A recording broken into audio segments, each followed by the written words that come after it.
नमस्कार मित्रों, आज का हमारा टॉपिक है देवनारायण जी। इसके पहले पंचपीर और जो लोक देवता हैं तेजा जी, रामदेव जी, ये वीडियोज मैंने अपलोड कर दिए थे। आप प्लेलिस्ट पर जाकर देख सकते हैं, नहीं तो आपको वीडियो या लिंक डिस्क्रिप्शन में मिल जाएगा, आप वहां से भी विजिट कर सकते हैं। तो देखिए, हमारा राजस्थान कल्चर चल रहा था देवनारायण जी। ये जो देवनारायण जी है, ये लोक देवता भगवान विष्णु के अवतार माने जाते हैं। अब ये लोक देवता किस किस के अवतार माने जाते हैं, तो आप थोड़ा इन पर फोकस कीजिए। आरपीएससी के द्वारा ये क्वेश्चन पुटअप किया जा चुका है कि ये कौन से लोक देवता किसके अवतार माने जाते हैं, ये थोड़ा आप ध्यान कर लीजिए। तो देखिए, देवनारायण जी भगवान विष्णु के अवतार माने जाते हैं। ये गुज्जरों के आराध्य देवता हैं। इनके बचपन का नाम उदय सिंह था, और उदय सिंह और उदल भी कहा जाता था इनको, ठीक है। तो उदय सिंह और उदल ये दोनों देवनारायण जी के नाम थे। और देवनारायण जी को अन्य नामों से भी जाना जाता है। तो देखिए, देव जी भगवान श्री देवनारायण जी, उदड़ जी और उदड़ भगवान, तो ये उदड़ उदय सिंह इनके नाम से भी इनको जाना जाता है, ठीक है। ये भी क्वेश्चन पूछा जा चुका है कि उदल या उदल भगवान किस लोक देवता का अन्य नाम है, वह है देवनारायण जी। इसके अलावा देखिए, इनको औषधियों के देवता के नाम से भी जाना जाता है। क्यों? क्योंकि गोबर और नीम का महत्व इन्होंने ही बताया था, ठीक है। ये औषधियों के ज्ञाता भी थे और गोबर व नीम का महत्व इन्होंने बताया था। तो आप कमेंट करके जरूर बताएं मुझे कि राख और गौमूत्र का प्रयोग राजस्थान में सबसे पहले किस लोक देवता के द्वारा आरंभ किया गया था। तो दोस्तों, आप कमेंट भी करें, जरूर बताएं।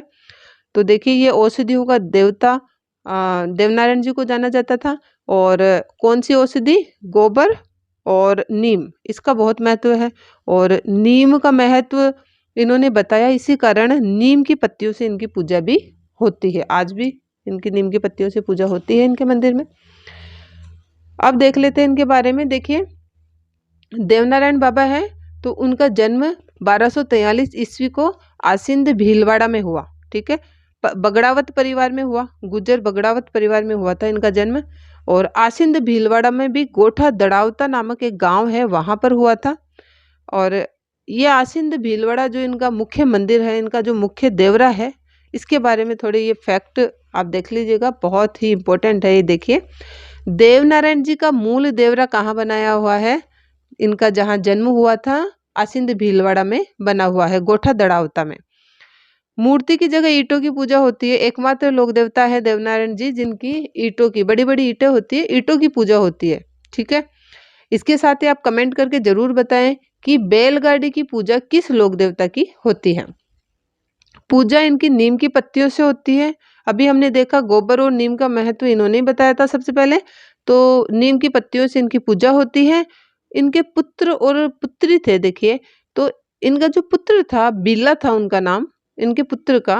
तो यही इनके पहले पुजारी हुए थे, ठीक है, देवनारायण जी के। और प्रसाद में खीर और चूरमा चढ़ता है देवनारायण जी के।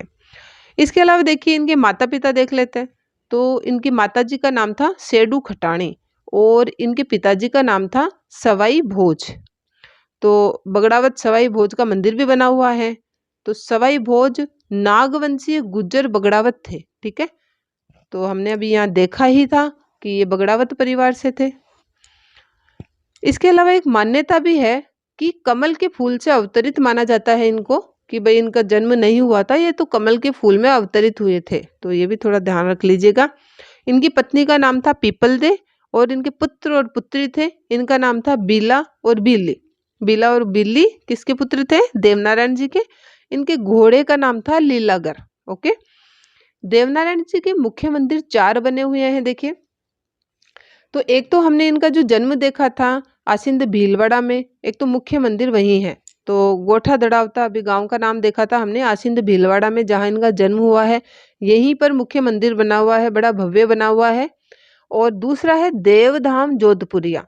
तो जोधपुरिया से आप जोधपुर ना ले लें, देवधाम जोधपुरिया है, ये निवाई टोक में पड़ता है।